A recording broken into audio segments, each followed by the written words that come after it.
बच्चों, अब हम शुरू करते हैं हमारे राष्ट्रपिता महात्मा गांधी के बारे में। महात्मा गांधी जो थे, उनका नाम जो था वो क्या था? मोहनदास करमचंद गांधी था। इनका जन्म आपको पता है कि 2 अक्टूबर और 1869 के अंदर गुजरात के पोरबंदर में हुआ था। इनके पिता जो थे वो करमचंद गांधी थे, राजकोट रियासत में दीवान थे। इनकी माता का नाम जो था वो पुतलीबाई था। और महात्मा गांधी की प्रारंभिक शिक्षा कहाँ पे हुई थी? राजकोट में हुई। उनका विवाह कस्तूरबा के साथ हुआ था। और महात्मा गांधी जो थे वो उच्च शिक्षा प्राप्ति के लिए वो इंग्लैंड गए और इंग्लैंड से कानून की शिक्षा प्राप्त करके वो 1891 के अंदर भारत वापस आए। इन्होंने बम्बई में वकालत शुरू की। उसके बाद में 1893 के अंदर एक पारसी फर्म दादा अब्दुल्ला एंड कंपनी में एक मुकदमे के संबंध में वो दक्षिण अफ्रीका गए। और इस दक्षिण अफ्रीका में सरकार के द्वारा जो रंग भेद नीति चलाई जा रही थी, उस रंग भेद नीति का उन्होंने विरोध किया और दक्षिण अफ्रीका में इंडियन ओपिनियन नामक समाचार पत्र का प्रकाशन किया। महात्मा गांधी ने सर्वप्रथम सविनय अवज्ञा का मार्ग अपनाया। सविनय अवज्ञा का मार्ग का मतलब ये है कि विनयपूर्वक नियमों की अवहेलना करना, कि जो भी गलत नियम है उनका विरोध करना। और उसके लिए दक्षिण अफ्रीका में इसे अपनाया गया था। महात्मा गांधी ने संघर्ष के परिणाम स्वरूप कई भेदभावपूर्ण कानूनों को रद्द करवाया और भारतीयों को सुविधाएं प्रदान की। 1915 में गांधी जी जो थे वो दक्षिण अफ्रीका से भारत लौटे थे और 1 वर्ष के अंदर भारत भ्रमण करके भारतीय जनता की स्थिति को उन्होंने समझा और 1916 के अंदर अहमदाबाद के पास साबरमती जो आश्रम है वहाँ पे स्थापना की थी। फिर इनके जो प्रमुख आंदोलन है उनके अंदर आता है, सबसे पहला जो सत्याग्रह जो था उन्होंने किया था वो कहाँ पे किया था? बिहार के अंदर किया था और चंपारण सत्याग्रह के नाम से वो जाना जाता है। बिहार के जो किसान जो थे उनके लिए उन्होंने आंदोलन किया था। फिर उसके बाद में उन्होंने बिहार के बाद में अहमदाबाद मिल मालिक मजदूर के बीच में जो संघर्ष चल रहा था उसके अंदर मजदूरों की हितों की रक्षा के लिए उन्होंने आंदोलन चलाया। खेड़ा के जो किसान जो थे उनके लिए उन्होंने आंदोलन चलाया। तो सबसे पहले हम बात करते हैं चंपारण सत्याग्रह की।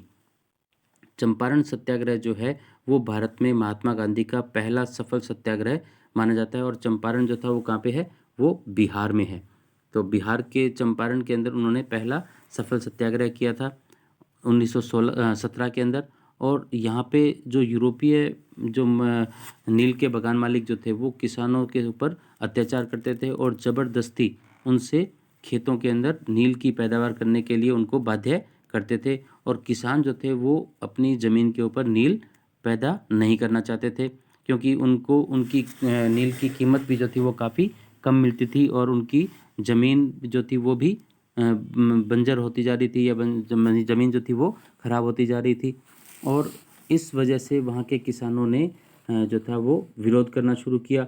और गांधी जी जो थे उन गांधी जी ने किसान राजकुमार शुक्ल के निमंत्रण के ऊपर राजेंद्र प्रसाद और जे.बी. कृपलानी और अन्य कई नेताओं को जो था वो चंपारण भेजा और वहाँ पे किसानों की समस्या का निरीक्षण किया और उसके बाद में उनके लिए सत्याग्रह किया। और इस सत्याग्रह के अंदर किसानों को सफलता भी मिली थी। ये उनका पहला सफल सत्याग्रह था।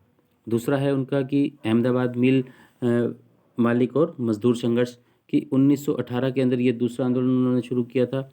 अहमदाबाद के अंदर गुजरात के अंदर जो मिल मालिक और मजदूरों के बीच में विवाद था और इसके अंदर उन्होंने मजदूरों को राहत दिलवाई थी।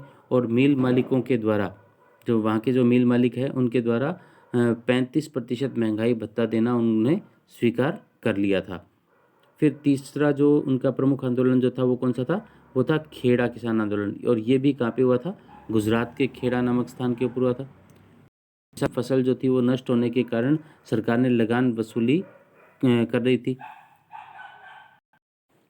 जब किसानों की फसल नष्ट हो गई लेकिन सरकार ने जो था वो लगान के अंदर कोई कमी नहीं की तो किसान जो थे वो लगान देने की स्थिति में नहीं थे और किसानों ने कहा कि हम लगान देने की स्थिति में नहीं हैं। और इस आंदोलन का नेतृत्व जो था वो संभालने से पूर्व पहले गांधी जी ने जो था वो वल्लभ भाई पटेल को कहा कि आप जाकर के उनकी स्थिति को देखो। अंग्रेज सरकार ने मजबूर होकर के आदेश दिया कि उन किसानों से कर न वसूला जाए जिनकी फसल नष्ट हो गई है। तो इस तरह से हम ये कह सकते हैं कि जो गांधी जी जो थे वो इस आंदोलन के अंदर भी सफल रहे थे। और प्रथम विश्व युद्ध के समय अंग्रेज सरकार ने महात्मा गांधी को केसरे हिंद की उपाधि प्रदान की थी और 13 अप्रैल 1919 के जलियांवाला बाग हत्याकांड के विरोध में महात्मा गांधी ने केसरे हिंद की उपाधि जो थी वो लौटा दी थी। ये आपके आगे भी कॉम्पिटिटिव एग्जाम में भी आपके काम आता है। ये क्वेश्चन बहुत बार पूछते हैं कि केसरे हिंद की उपाधि गांधी जी ने किस हत्याकांड के बाद में लौटाई थी, तो वो जलियांवाला बाग हत्याकांड था जिसकी वजह से उन्होंने ये उपाधि लौटा दी थी। हालांकि इस सत्र में आपके सिलेबस से जलियांवाला बाग हत्याकांड हटा दिया गया है, लेकिन फिर भी थोड़ा बहुत मैं आपको इसके अंदर ज़रूर बता दूंगा ताकि आगे आपके कोई दिक्कत ना आए। 1920 में उन्होंने जो था वो असहयोग आंदोलन शुरू किया। 1924 के अंदर कांग्रेस के बेलगांव अधिवेशन में गोंदी कांग्रेस के अध्यक्ष भी चुने गए और गांधी जी ने सविनय अवज्ञा आंदोलन चला करके व्यक्तिगत सत्याग्रह और अन्य कई आंदोलन भी चलाए थे, जिसके अंदर भारत छोड़ो आंदोलन, असहयोग आंदोलन, ये सारे आंदोलन थे। उनके बारे में हम डिटेल से आगे पढ़ेंगे। इसके अलावा महात्मा गांधी जी जो थे उन्होंने राजनीतिक स्वतंत्रता के साथ साथ जनता के आर्थिक और सामाजिक उन्नति भी करना चाहते थे। उन्होंने ग्राम सुधार, नशाबंदी, अछूतोद्धार, हिंदू मुस्लिम एकता, स्त्री शिक्षा, इन बहुत से मुद्दों के ऊपर उन्होंने कार्य किए थे। उन्होंने हरिजन सेवा संघ 1932 में स्थापना की थी। उन्होंने अछूतों को सबसे पहले हरिजन नाम जो था वो दिया था। इसके अलावा गांधी जी ने समाचार पत्र यंग इंडिया और नवजीवन एवं हरिजन के माध्यम से अंग्रेज राजनीतिक और सामाजिक आंदोलनों का मार्गदर्शन भी किया था। अब उसके बाद में है रोलैक्ट एक्ट। ये रोलैक्ट एक्ट क्या था बच्चों? रोलैक्ट एक्ट जो है वो प्रथम विश्व युद्ध के बाद में ब्रिटिश सरकार ने भारत की रक्षा कानून के माध्यम से क्रांतिकारी गतिविधियों को बड़ी क्रूरता से दबाने के लिए एक नियम लेकर के आए। उसको जो था वो क्या नाम दिया गया था? रोलैक्ट एक्ट नाम दिया गया था। और इस रोलैक्ट एक्ट के तहत जो था वो ये था कि किसी भी व्यक्ति को बिना मुकदमा चलाए जो 2 वर्ष तक जो था वो जेल के अंदर डाला जा सकता था। और इसको जो था वो क्या कहा गया था? काला कानून भी कहा गया था। 1917 को ब्रिटिश उच्च न्यायालय के न्यायाधीश सर सिडनी रोलैक्ट की अध्यक्षता के अंदर एक राजद्रोह कमेटी गठित की गई थी और इसने 1918 में अपनी रिपोर्ट दी और इस समिति की सिफारिश के आधार पर भी ही जो था वो ये बिल केंद्रीय विधानसभा में प्रस्तुत किया गया और भारतीयों के विरोध के बाद 18 मार्च 1919 को ये कानून पास हो गया और ये जो था वो क्या बना? रोलैक्ट एक्ट बन गया। और इसके अंतर्गत जो मैं आपको बता चुका हूँ कि राजद्रोह के कार्यों में संदेह मात्र पर किसी व्यक्ति के ऊपर बिना मुकदमा चलाए उसको जेल में डाला जा सकता था और या कहीं और किसी दूसरी जगह जो था वो उसको नज़रबंद भी किया जा सकता था। प्रतिबंधित पुस्तकों या दस्तावेजों रखने मात्र के आधार पर भी उसे गिरफ्तार किया जा सकता था। इन सभी कारणों की वजह से इसको क्या कहा गया था? काला कानून भी कहा गया था। और इस कानून के माध्यम से जो था वो संदेह मात्र से किसी की भी तलाशी भी ली जा सकती थी, गिरफ्तार किया जा सकता, जमानत मांगने का अधिकार जो था वो नहीं था। इन सब वजह से जो था वो इस कानून के विरोध के अंदर पूरे देश के अंदर काफ़ी विरोध प्रतिक्रियाएं जो थी वो संचालित की जाने लगी।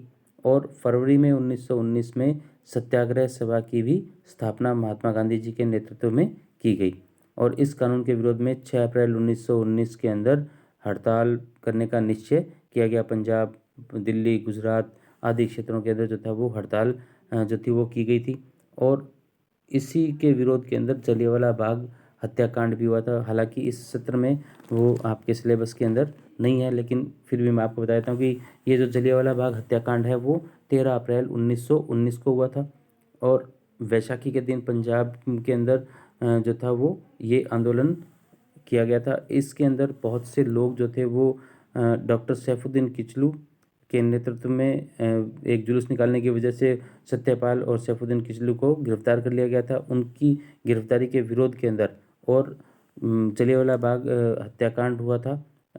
इसके विरोध के अंदर जो था वो एक जनसभा का आयोजन किया गया था और साथ ही साथ रोलैक्ट एक्ट का विरोध भी किया जा रहा था। और उसी दौरान जो था वहाँ पे जो था वो अंग्रेजी अधिकारी जनरल डायर जो था वहाँ पे आ गया और उसने वहाँ पे अंधाधुंध गोलियां चलानी शुरू कर दी और ये कहा जाता है कि उसने तब तक गोलियां चलाई जब तक उसकी गोलियां समाप्त नहीं होगी। बहुत से लोग जो थे वो उसके अंदर मारे गए और इस जो हत्याकांड है, इस हत्याकांड से गांधी जी जो थे वो काफ़ी दुखी हुए। बाद में इस आंदोलन की ये जो हत्याकांड जो हुआ था, इस हत्याकांड की जांच करने के लिए हंटर की अध्यक्षता के अंदर एक समिति का भी गठन किया गया था। 1920 में उसने जो थी वो अपनी रिपोर्ट दी थी और जनरल डायर को सिर्फ सेवा मुक्त किया गया था। और अब हम जो है वो आगे पढ़ रहे हैं। इसके अंदर जो था वो जो मैं आपको बता रहा था कि कई आंदोलन नियम बनाए गए थे, वो जो था 1919 का अधिनियम। अब इस 1919 के अधिनियम के अंदर क्या-क्या विशेषताएँ थी, क्या-क्या बातें जो थी वो इसके अंदर बताई गई थी, वो हम अध्ययन करते हैं। बच्चों, प्रथम विश्व युद्ध के बाद में भारतीयों को ये आशा जगी थी कि अंग्रेज सरकार कुछ सुविधाएं जो थी वो प्रदान करते हुए और युद्ध के बाद में भारत को सुशासन अवश्य रूप से प्रदान करेगी। और कांग्रेस और मुस्लिम लीग में भी 1916 के अंदर जब लखनऊ में समझौता हो गया और उसके कार्य करने की संभावनाएं बनी, बाल गंगाधर तिलक और एनी बेसेंट ने होम रूल आंदोलन भी चला रखा था। सुशासन की मांग वो कर रहे थे। कांग्रेस में पुनः गरम दल के लोगों का जो था वो वर्चस्व बढ़ना शुरू हो गया था। और इसके बाद में सचिव मॉन्टेस्क्यू ने 20 अगस्त 1917 को एक घोषणा की थी कि भारत में उत्तरदायी सरकार की स्थापना की जाएगी। और इसी चीज़ को लेकर के मॉन्टेस्क्यू चेम्सफोर्ड सुधार या 1919 का अधिनियम जो था वो भारत के अंदर पारित किया गया। इसको मॉन्टेस्क्यू चेम्सफोर्ड सुधार के नाम से भी जाना जाता है। ये जो 1919 का अधिनियम है, अब इस अधिनियम की प्रमुख बातें जो थी वो क्या थी कि इसके अंदर पहली बात तो ये कही गई थी कि प्रांतों में जो था वो द्वैध शासन की स्थापना की गई और प्रांतीय विषयों को दो भागों, सुरक्षित विषय और हस्तांतरित विषयों के अंदर बांट दिया गया। एक तो जो था भाग कौन सा कर दिया गया था, वो तो सुरक्षित विषय और दूसरा हस्तांतरित विषय। अब सुरक्षित विषय जो थे, उन सुरक्षित विषयों का शासन प्रांतीय गवर्नर अपनी कार्यकारिणी के परामर्श से करता था और सुरक्षित विषयों के अंदर पुलिस, जेल, शांति व्यवस्था, इन सब को जो था वो शामिल किया गया था। और हस्तांतरित विषयों का शासन किसके द्वारा होता था? प्रांतीय गवर्नर के द्वारा और भारतीय मंत्रियों की सहायता से करता था। और हस्तांतरित विषयों को स्थानीय स्वशासन के स्वास्थ्य, चिकित्सा, सार्वजनिक निर्माण आदि विषय जो थे उसके अंदर शामिल किए गए थे। उसके बाद में कि गवर्नर की जो कार्यकारिणी है, उस कार्यकारिणी के अंदर विधानसभा के प्रति उत्तरदायी न होकर के और गवर्नर के प्रति उत्तरदायी होती थी, जबकि मंत्री जो थे वो विधानसभा के प्रति उत्तरदायी रहेंगे। ये इसके अंदर व्यवस्था की गई थी। यानी कि मंत्रियों की नियुक्ति और उन्हें पद से हटाने का अधिकार किसका होगा? गवर्नर का होगा। फिर तीसरी बात जो थी वो इसके अंदर क्या थी कि केंद्र और प्रांतों के बीच में शक्ति का विभाजन किया गया। केंद्र के पास रक्षा, विदेश नीति, रेलवे, संचार आदि विषय रखे गए जो काफ़ी महत्वपूर्ण विषय थे और प्रांतों के पास जो थे वो स्वास्थ्य, शिक्षा और सार्वजनिक निर्माण जैसे विषयों को रखा गया। उसके बाद में अगला जो था कि केंद्र में द्विसदनीय विधायिका की व्यवस्था की गई। द्विसदनात्मक व्यवस्था विधायिका की व्यवस्था की स्थापना जो थी वो 1919 के अधिनियम के तहत की गई और केंद्रीय व्यवस्थापिका का पहला सदन जो था वो क्या कहलाता था? उच्च सदन राज्य परिषद और दूसरा निम्न सदन विधान सभा कहलाता था। उसके बाद में इसके अलावा क्या था कि प्रांतीय विधानसभाओं में सांप्रदायिक आधार पे पृथक निर्वाचन प्रणाली का विस्तार किया गया और मुस्लिमों के अतिरिक्त सिखों, यूरोपीय, एंग्लो इंडियंस, ईसाइयों को पृथक से चुनाव मंडल में अपने प्रतिनिधि चुनने का अधिकार दिया गया। और इंडिया काउंसिल के कुछ कार्यों जैसे व्यापार है या ब्रिटेन में जो था वो भारतीयों की शिक्षा आदि के लिए उच्चायुक्त का प्रावधान किया गया। और ये सारी व्यवस्थाएं जो थी वो किसके अंदर की गई थी? 1919 के अधिनियम के अंतर्गत की गई थी। और भारतीय उच्चायुक्त की नियुक्ति भारत सरकार के परामर्श से कौन करता था? इंग्लैंड का सम्राट जो था वो करता था। अब इस विधेयक की भी जो थी वो काफ़ी आलोचना की गई।